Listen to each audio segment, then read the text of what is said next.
Hello everyone. अब हम पढ़ेंगे nature and significance of management का पार्ट 2। लास्ट वीडियो में हमने मैनेजमेंट का कॉन्सेप्ट, मॉडर्न कॉन्सेप्ट और उससे रिलेटेड काफ़ी सारी चीज़ें पढ़ ली हैं, जिसमें इफेक्टिवनेस, एफिशिएंसी, उनका रिलेशन, डिफरेंशिएशन सब था। तो आगे हम पढ़ लेते हैं उसके फीचर्स एंड कैरेक्टरिस्टिक्स के बारे में। तो जल्दी से मेरे यूट्यूब चैनल को आप सब्सक्राइब कर दें और अपने दोस्तों के साथ शेयर कर लें। तो आइए अब हम स्टार्ट करते हैं। सबसे पहले कैरेक्टरिस्टिक्स या फीचर्स देख लेते हैं मैनेजमेंट के। तो पहला है management is goal oriented process. तो हमने डेफिनेशन में भी यही पढ़ा है कि मैनेजमेंट एक गोल ओरिएंटेड प्रोसेस होता है और वही उसका पहला फीचर है। किसी भी मैनेजमेंट का पर्पस होता है, फंडामेंटल पर्पस होता है कि हमें अपनी ऑर्गेनाइजेशन का गोल अचीव करना है। सारी मैनेजरियल एक्टिविटीज या सारे ही काम ऐसे होंगे या फिर उस डायरेक्शन में होंगे कि ऑब्जेक्टिव, जो प्री डिटरमाइंड ऑब्जेक्टिव है किसी कंपनी का, किसी ऑर्गेनाइजेशन का, वो अचीव हो जाए। या फिर आप एग्जाम्पल लेके ये बोल सकते हैं कि किसी कंपनी का गोल है कि हमें अभी अपनी 10% से सेल बढ़ा देनी है। तो सारे मैनेजरियल एफर्ट्स होंगे, प्लानिंग से लेके कंट्रोलिंग तक, वो इस तरह होंगे, वो इस तरह डिजाइन किए जाएंगे और इस तरह ही एक्सरसाइज होंगे कि टारगेट अचीव हो जाए टाइम पे।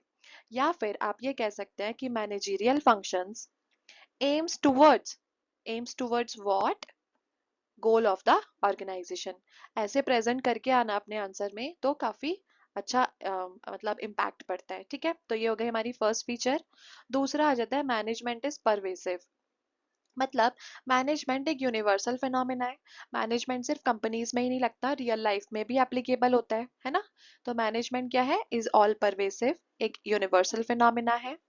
इसके जितने भी प्रिंसिपल्स हैं वो हर तरह के ऑर्गेनाइजेशन में एप्लीकेबल होते हैं, चाहे वो कोई इकोनॉमिक ऑर्गेनाइजेशन है, social, political, profit making, non profit making, है ना। किसी भी तरह की ऑर्गेनाइजेशन होती है, हर जगह मैनेजमेंट के प्रिंसिपल्स एप्लीकेबल होते हैं। एक छोटी रिटेल स्टोर से लेके बड़ी मल्टीनेशनल कंपनीज तक, इवन नॉन बिजनेस एंटिटीज जैसे कोई स्कूल है, हॉस्पिटल है, हर जगह मैनेजमेंट होता है। ठीक है, तो मैनेजमेंट क्या है? एक इनडिस्पेंसेबल है, indispensable tool है for coordinated effort. Then management is a continuous process. ये हमने पहले भी बात करी है कि मैनेजमेंट कभी ऐसा नहीं होता है कि हमने एक बार मैनेजमेंट के बारे में बात कर ली, काम कर लिया और हो गया। नो, आपको it is a continuous process. मतलब जब तक एक ऑर्गेनाइजेशन रहेगी तब तक मैनेजमेंट होता रहेगा। एक ऑनगोइंग सीरीज है इसकी फंक्शंस की, फ्रॉम प्लानिंग टू कंट्रोलिंग। ठीक है, वो हम आगे पढ़ेंगे। तो उसमें क्या होता है कि ये जितने भी फंक्शंस होते हैं ये हमेशा एक्सरसाइज करने पड़ते हैं जब तक किसी ऑर्गेनाइजेशन की लाइफ होती है। ठीक है, managers continuously perform functions like planning, organising, staffing, directing and controlling. ये फंक्शंस जरूरी नहीं है कि लीनियर फैशन में ही हो या लीनियर पैटर्न में ही हो, लेकिन ये साइमल्टेनियसली हर मैनेजर को परफॉर्म करने पड़ते हैं जब जैसी जरूरत पड़ती है तब। फिर आ जाता है मैनेजमेंट इज मल्टी डायमेंशनल। कि मैनेजमेंट मल्टी डायमेंशनल है, मतलब उसके तीन मेन डायमेंशंस हैं। क्योंकि मैनेजमेंट एक कॉम्प्लेक्स एक्टिविटी है, तो वो तीन डायमेंशंस पे, मेन थ्री थ्री डायमेंशंस पे वो फोकस या फॉलो करती है। तो पहला है management of work. All organisation exist for the performance of some work. सारी ऑर्गेनाइजेशन किस लिए एग्जिस्ट करती हैं? कि उनको कुछ ना कुछ काम करना है। ठीक है, तो वो क्या करते हैं, मैनेजमेंट क्या करता है कि वो काम को ट्रांसलेट कर देता है या काम को कन्वर्ट कर देता है गोल्स में, ताकि ये इंश्योर किया जा सके कि ये सारे गोल्स अचीव हो जाएं टाइम पे। ठीक है, तो यहाँ पे first dimension is management of work. दूसरा आ जाता है मैनेजमेंट ऑफ पीपल। क्योंकि किसी भी ऑर्गेनाइजेशन की सबसे बड़ी एसेट क्या है? उसकी वर्कफोर्स, उसकी उसकी एम्प्लॉयज। ठीक है, तो management involves dealing with employees as individuals with diverse needs and as group of people. तो मैनेजमेंट क्या करता है कि उनको हर एक इंडिविजुअल से डील करना होता है, हर एक ग्रुप से भी, मतलब एज एन इंडिविजुअल भी, कि आपकी क्या नीड्स हैं, आपकी क्या रिक्वायरमेंट्स हैं, क्या सजेशंस हैं। And as a group of people भी, मतलब एक डिपार्टमेंट से एज अ होल उनको डील करना है, उनसे कम्युनिकेट करना है, और उनके हर एक एम्प्लॉय से भी। ठीक है, it's about enabling them to work towards the organisational goal. क्या होगा जब आप हर एक इंडिविजुअल एम्प्लॉय के पास जाके उसके सजेशन लोगे या उससे उसकी प्रॉब्लम पूछोगे? ठीक है, तो क्या होगा ना कि वो अपने आप को इंक्लूडेड फील करेगा। जब वो खुद को इंक्लूडेड फील करेगा तो वो मोटिवेटेड भी होगा, तो वो ऑर्गेनाइजेशन के लिए काम भी करना चाहेगा। ठीक है, तो यहाँ पे आ जाता है management of people. Then management of organization operations. This dimension is concerned with the production process. यहाँ पे क्या है, यहाँ पे ये जो डायमेंशन है हमारा third dimension management of operation, ये किससे कंसर्न्ड है, किससे रिलेटेड है, प्रोडक्शन प्रोसेस से। यहाँ पे क्या हो रहा है, यहाँ पे जो भी इनपुट डाला जा रहा है उसको ट्रांसफॉर्म, जब वो आउटपुट में ट्रांसफॉर्म हो जाता है, वो भी डिजायर्ड ट्रांस आउटपुट में, तब क्या होता है, उस पे ही सारा फोकस होता है। ठीक है, मतलब this dimension is concerned with the production process involving the transformation of inputs into desired outputs. Also, it requires a seamless flow of activities and is interlinked with both the management of work and people. जब आपने कामों को goals में divide कर दिया या translate कर दिया, और आपने अपने एम्प्लॉयज से भी as an individual as a group उनसे आपने अच्छे से कम्युनिकेट कर लिया, तब क्या हुआ, आपका जो आउटपुट है वो अच्छा ही निकलेगा, क्योंकि यहाँ पे हर चीज मैनेज हो गई है। तो management is multi dimensional based on these three things. Next, management is a group activity. मतलब मैनेजमेंट ऐसा नहीं है कि सिर्फ मैनेजर को ही सब कुछ मैनेज करना है, नहीं, और भी एम्प्लॉयज हैं जो उसमें पार्टिसिपेट करते हैं, जो उनके साथ कोऑपरेट करते हैं या कोऑर्डिनेट करते हैं। तो management is essential for coordinating the efforts of a group of individuals, है ना, towards a common objective. Management क्यों एसेंशियल है, ताकि क्या कोऑर्डिनेट किया जा सके, ग्रुप ऑफ इंडिविजुअल्स, जितने भी लोग हैं, जितने भी डिपार्टमेंट्स हैं, उनके एफर्ट्स को कोऑर्डिनेट किया जा सके। उसी के लिए मैनेजमेंट बहुत ज़रूरी है, ताकि एक कॉमन जो ऑब्जेक्टिव है किसी ऑर्गेनाइजेशन का वो अचीव हो जाए। Also it unites the efforts of different individuals in the organisation towards achieving its goal. जब हर कोई काम करेगा, हर कोई इंडिविजुअल जब अपना बेस्ट देगा, तो उससे क्या होगा, सबके एफर्ट्स को यूनिफिकेशन हो जाएगा, मतलब वो मिल जाएंगे। क्योंकि हम कहते हैं ना, बूंद बूंद से घड़ा भरता है, तो वही यहाँ पे भी एप्लीकेबल हो जाता है। Then management is a dynamic function. मतलब मैनेजमेंट खुद को ऑपरेट करता है एक चेंजिंग इन्वायरमेंट में, क्योंकि हमें सबको पता है कि environment is constantly changing, it is very much dynamic. इसीलिए मैनेजमेंट भी एक डायनेमिक फंक्शन है, क्योंकि वो चेंजिंग इन्वायरमेंट के साथ साथ अपने अंदर भी चेंजेस लाता है एज एंड व्हेन रिक्वायर्ड, ताकि वो सक्सेस प्राप्त करे या सक्सेसफुल हो जाए। ठीक है, to be a successful an organisation must adapt its goals policies and practices. मतलब किसी भी ऑर्गेनाइजेशन को सक्सेस पाने के लिए अपने गोल्स को, अपने पॉलिसीज को या अपनी प्रैक्टिसेस को चेंज करना पड़ता है एज पर द एनवायरनमेंट, जिसमें सोशल, इकोनॉमिक, पॉलिटिकल, टेक्निकल सारे ही फैक्टर्स आ जाते हैं।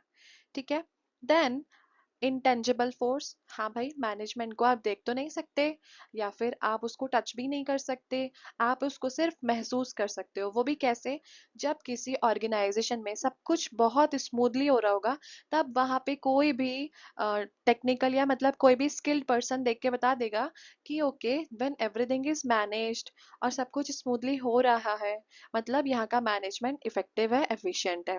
ठीक है, तो मैनेजमेंट एक अनसीन फोर्स होता है, जिसको हम छू नहीं सकते, देख नहीं सकते, लेकिन उसकी प्रेजेंस को फील किया जा सकता है। The way the organization functions.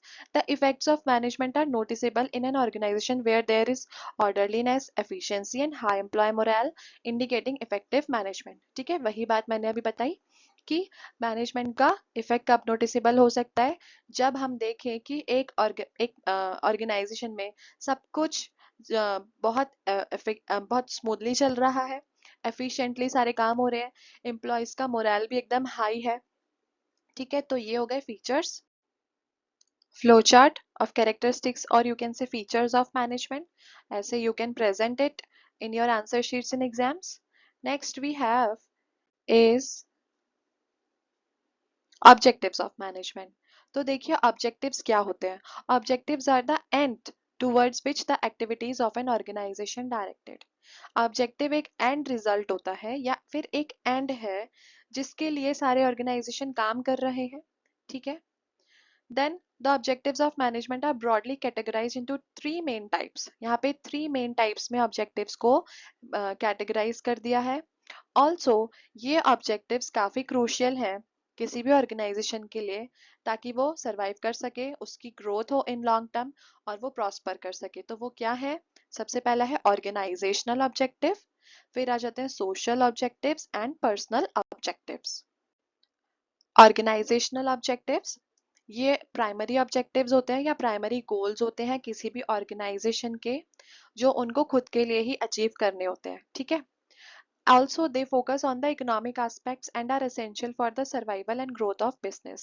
और ये किस पे फोकस करते हैं? ऑर्गेनाइजेशनल ऑब्जेक्टिव्स इकोनॉमिक एस्पेक्ट्स पे फोकस करते हैं, और ये काफ़ी एसेंशियल है किसी भी ऑर्गेनाइजेशन के लिए, ताकि वो एवर चेंजिंग एनवायरनमेंट में सर्वाइव कर सके और इन लॉन्ग टर्म उनकी ग्रोथ भी हो सके।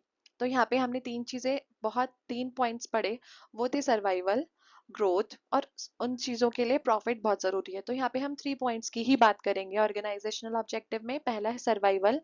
ये एक बेसिक गोल होता है किसी बिजनेस का कि उनको सर्वाइव करना है, ठीक है। Management must strive to earn enough revenue to cover its cost. मतलब मैनेजमेंट को कम से कम इतना रेवेन्यू अर्न करना चाहिए कि उनकी जो इस्टेब्लिशमेंट कॉस्ट थी वो कवर हो जाए, और जो उनके डे टू डे ऑपरेशंस हैं वो भी कंटिन्यू हो जाए, और लॉन्ग टर्म में भी उनको शॉर्टेज ना हो, ठीक है। तो सर्वाइवल एक बेसिक ऑब्जेक्टिव रहा। दूसरा आ जाता है प्रॉफिट।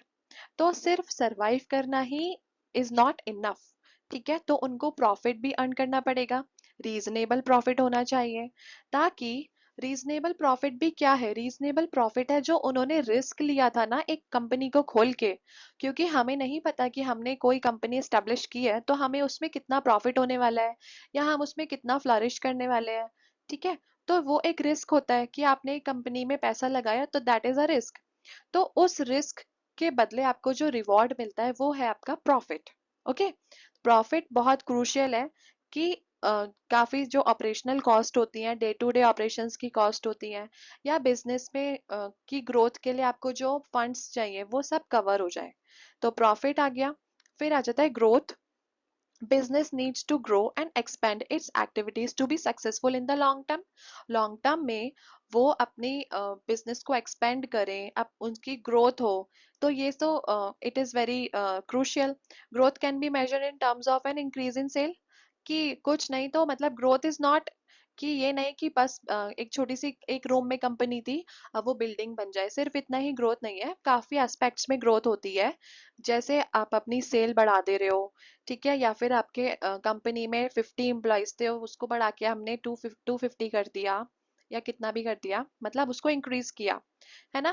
कैपिटल इन्वेस्टमेंट, हमने जो कैपिटल इनिशियली इन्वेस्ट करी थी उसको बढ़ाना, या फिर जिन प्रोडक्ट्स में अभी लिमिटेड 5 to 6 प्रोडक्ट्स में कोई कंपनी डील कर रही थी, मतलब उन प्रोड्यूस कर रही थी, उन्होंने रेंज ऑफ प्रोडक्ट्स बढ़ा दी, तो वो सारे ग्रोथ के एस्पेक्ट्स हैं। तो ऑर्गेनाइजेशनल ऑब्जेक्टिव के हमने 3 मेन पॉइंट्स पढ़े, सर्वाइवल, प्रॉफिट, ग्रोथ, कि ये प्राइमरी गोल्स होते हैं किसी भी ऑर्गेनाइजेशन के, जो उनको खुद के लिए ही अचीव करने होते हैं। आगे आ जाता है हमारे पास सोशल ऑब्जेक्टिव्स। सोशल ऑब्जेक्टिव्स में क्या है कि कोई भी बिजनेस सोसाइटी का ही इंटीग्रल पार्ट होता है, ये हम सब जानते हैं, हमने क्लास 11th में भी पढ़ा था। तो बिजनेस के कुछ रिस्पॉन्सिबिलिटीज बनती है कि उनको सोसाइटी में कुछ कंट्रीब्यूट करना चाहिए, सोसाइटी के वेलफेयर के लिए भी थोड़ा काम करना चाहिए। तो वही सब सोशल ऑब्जेक्टिव्स में कवर हो जाता है। पहला है वो कैसे कैसे वेलफेयर, मतलब सोसाइटी के वेलफेयर के लिए, भले के लिए, कि वो कैसे कैसे काम कर सकते हैं। तो यहाँ पे मैंने 4 पॉइंट्स प्रेजेंट किए हैं, बुक में ज्यादा भी है, तो ये 4 मेन है which are enough. First is producing quality products, कि कस्टमर को आप हाई क्वालिटी प्रोडक्ट दीजिए, और वो भी फेयर प्राइजेस पे, ठीक है। आप सर्विसेज अच्छी प्रोवाइड करिए फेयर प्राइजेस पे, तो क्वालिटी प्रोडक्ट प्रोवाइड करना। दूसरा, एम्प्लॉयमेंट अपॉर्चुनिटीज को जनरेट करना है, specially for the weaker sections also, है ना। ऐसे eco friendly methods of production use करना, कि आपकी जो प्रोडक्शन टेक्निक्स है उसको आप इस तरह से अडॉप्ट करो, या उस तरह से आप उसको डिजाइन करो कि वो इन्वायरमेंट के लिए अच्छा ही हो, पॉल्यूशन ना हो, है ना।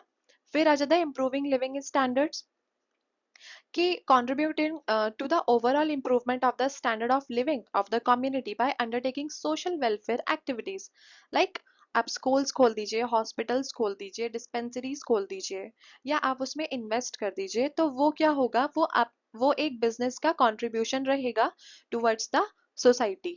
Okay, next we have personal objectives.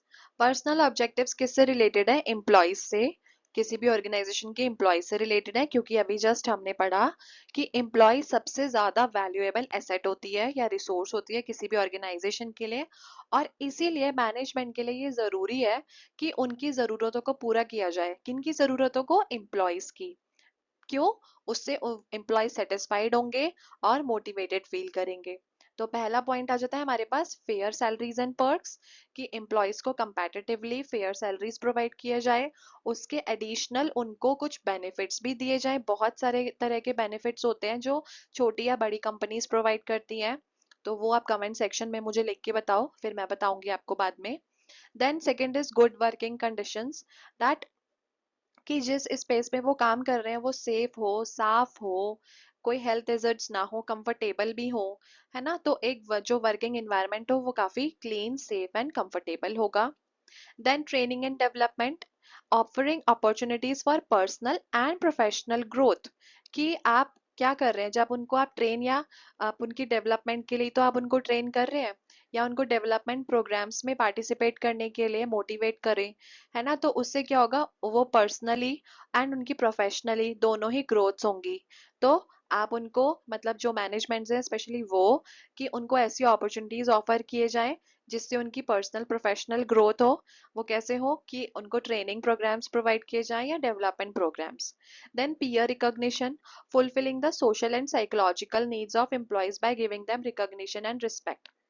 मतलब जब वो आप मीटिंग चल रही है, कोई कॉन्फ्रेंस है, तो वहां पे, या फिर जब कोई, मतलब कंपनी के जब टाइमिंग स्टार्ट्स होते हैं मॉर्निंग के, तब सब लोग इकट्ठा होते हैं, कुछ छोटी सी मीटिंग होती है ऑपरेशनल लेवल पे भी। तो उसमें ही उनको सारे उनके को वर्कर्स के साथ या उनके सामने उनको मोटिवेट किया जाए, उनको प्रेज किया जाए, है ना। तो ये सोशल एंड साइकोलॉजिकल नीड्स होती है एम्प्लॉयज की, कि उनको भी उनको सुना जाए, उनको उनकी तारीफ की जाए, है ना, उनको मोटिवेट किया जाए, उनकी रिस्पेक्ट की जाए। तो ये आ जाते हैं पर्सनल ऑब्जेक्टिव्स में सारे पॉइंट्स। और ये पूरा फ्लो चार्ट आ गया ऑब्जेक्टिव ऑफ मैनेजमेंट का। इसको आप स्क्रीनशॉट भी ले सकते हैं if you are watching in phone. So management is super important for any organisation to succeed. और यहाँ हम पढ़ लेते हैं इम्पोर्टेंस मैनेजमेंट की। जैसे मैनेजमेंट क्या है? मैनेजमेंट एक बिजनेस का दिमाग ही है, ठीक है, जो सारे बिजनेस के सारे ही पार्ट्स को गाइड कर रहा है ताकि सारे काम स्मूथली हो जाए, बहुत अच्छे फ्लो में हो जाए। सो कोई भी बिजनेस ऑर्गेनाइजेशन टॉप पोजीशन पे तब पहुंचता है जब उसके मैनेजमेंट की क्वालिटी अच्छी हो, जब मैनेजमेंट काफी इफेक्टिव एफिशिएंट हो। बिना मैनेजमेंट के क्या होगा, जो प्रोडक्शन की रिसोर्सेज हैं वो खाली रिसोर्सेज ही रह जाएंगी, वो कभी फाइनल प्रोडक्ट बन ही नहीं पाएंगी। And that is why management is super important and crucial. तो फर्स्ट पॉइंट दे देते हैं यहाँ पे, management helps in achieving group गोल। और यही फीचर्स में भी था कि मैनेजमेंट क्या करता है, ग्रुप गोल अचीव करने में हेल्प करता है।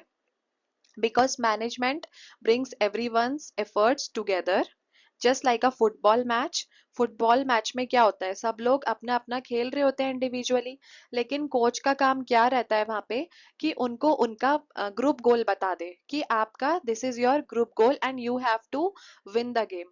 Win the game is the group goal, ठीक है।